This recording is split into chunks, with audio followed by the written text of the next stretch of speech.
every 9 seconds. She did try to tell me something. A woman My baby father. He just put a gun out on me and all of that. Why my daughter killed? is assaulted or beaten in the U.S. She took that beating the week before. There is very little here at the Cheverly apartment complex to remind you of the tragic intersection of 3 lives. Calls for help that came too late. Children scarred for life.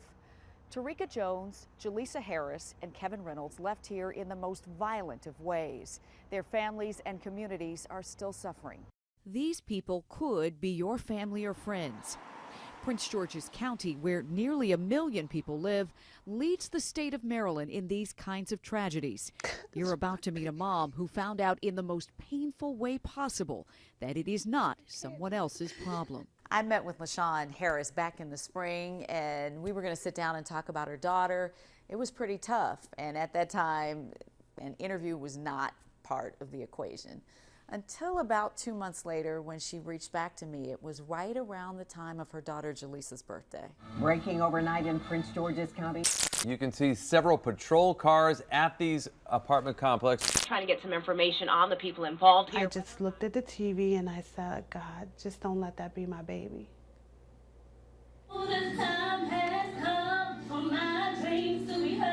Everyone listened when 22-year-old Jaleesa Walls Harris lifted her voice to sing. She unleashed her range in church, in contests, and in verse. She wanted to be a star and use her talents to help others, particularly her half-sister Tarika Jones. Jaleesa's mom can't seem to shake one of her last conversations with her daughter Jaleesa and Tarika. There was a problem, and Jaleesa's mom was trying to help. No woman deserves to be hit on. I don't care what. I said, you should never let yourself be beat up. Never. So Jaleesa said, see, I told you, Tarika, my mother wouldn't be going for that. And I was like, is it you? And she's like, no. And she was just quiet. What do you wish you had said to Tarika in that moment? I would have just hugged her. And I keep looking at the chair because that's where she was sitting. And I would have kissed her and told her that I love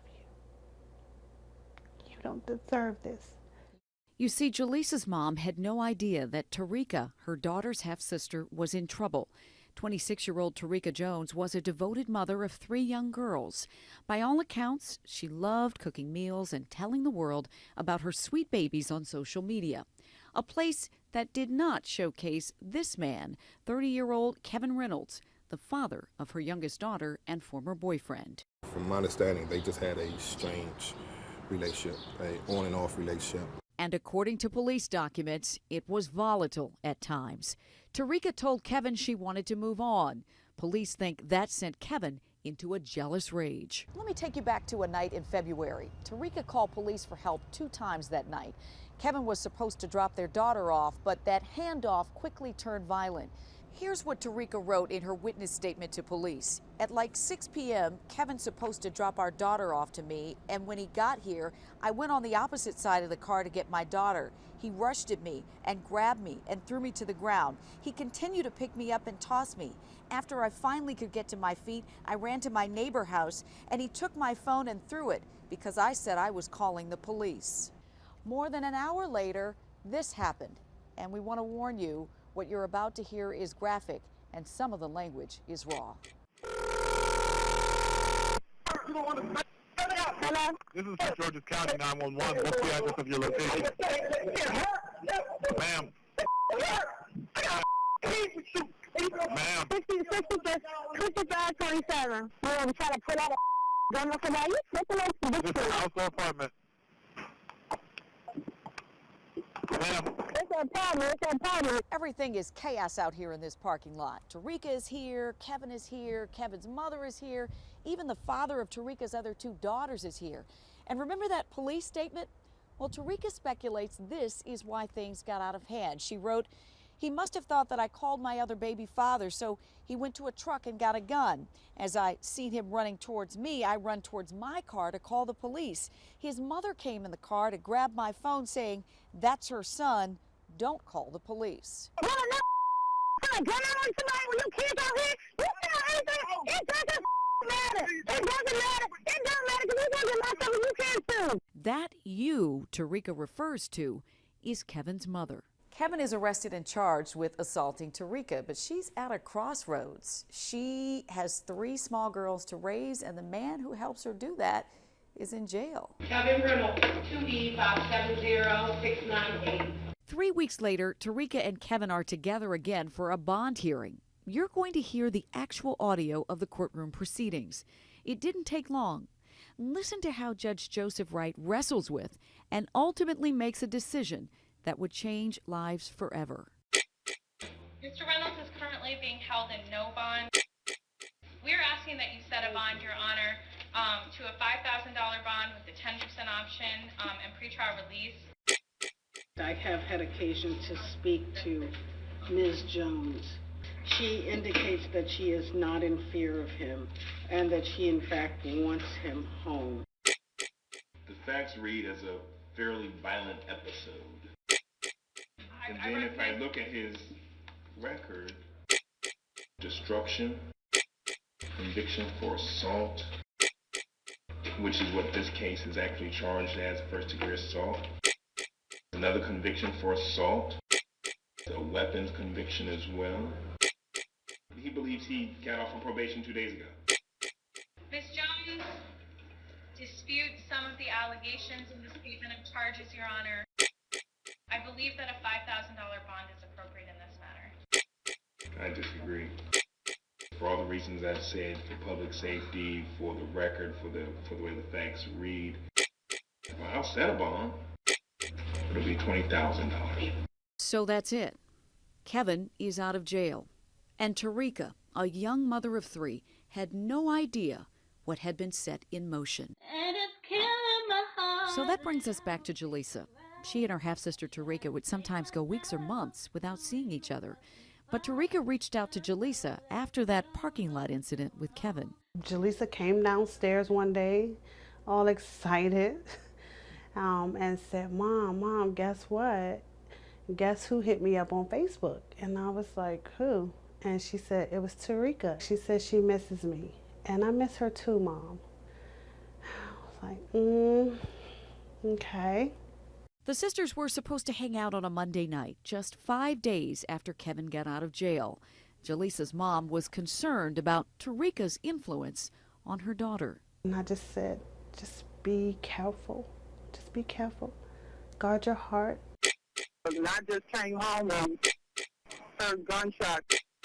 The ladies there that live in the apartment, they are on the ground. Blood stains all over the place. It was the shots I heard that woke me up. Bam, bam, bam. Just after 10 p.m. on March 7th, police say Kevin knocked on the door of Tarika's Chevrolet apartment. He had a gun.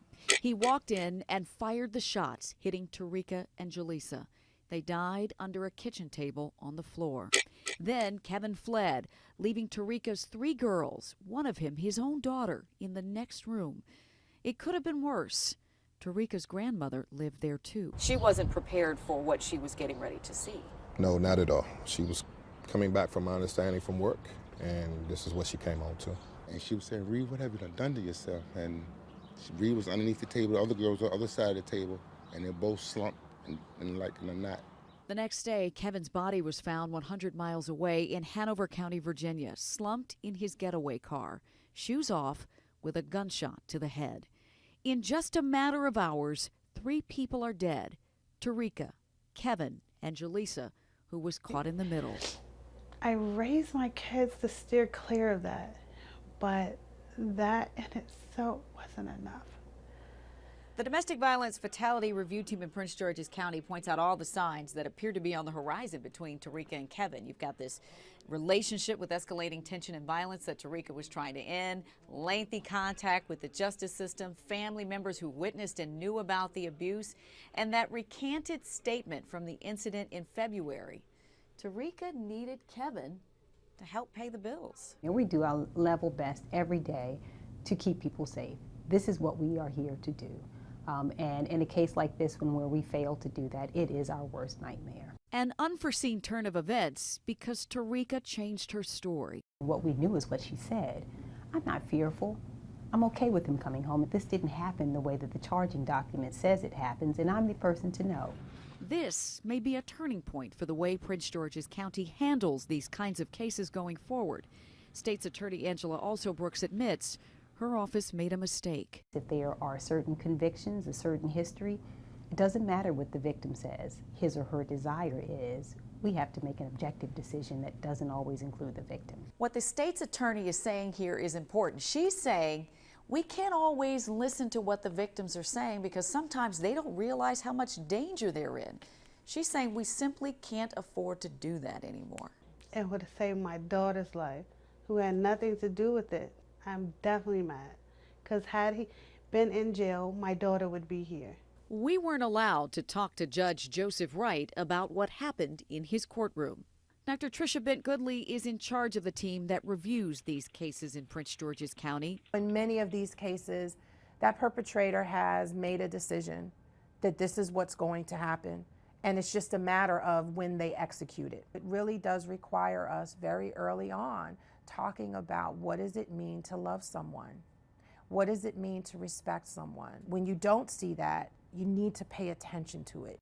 My baby father. These women have all been caught in the spin cycle of domestic violence. He just put a gun on me and all of that. They say healing starts with knowing what's broken in the first place.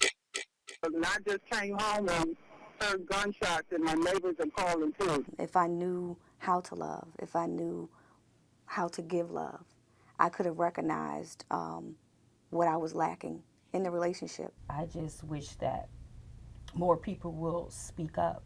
I thought he just adored me, where it was actually an obsession with me. Don't put yourself in that situation, because not only will it affect you and that person, families get destroyed behind this. Look at us.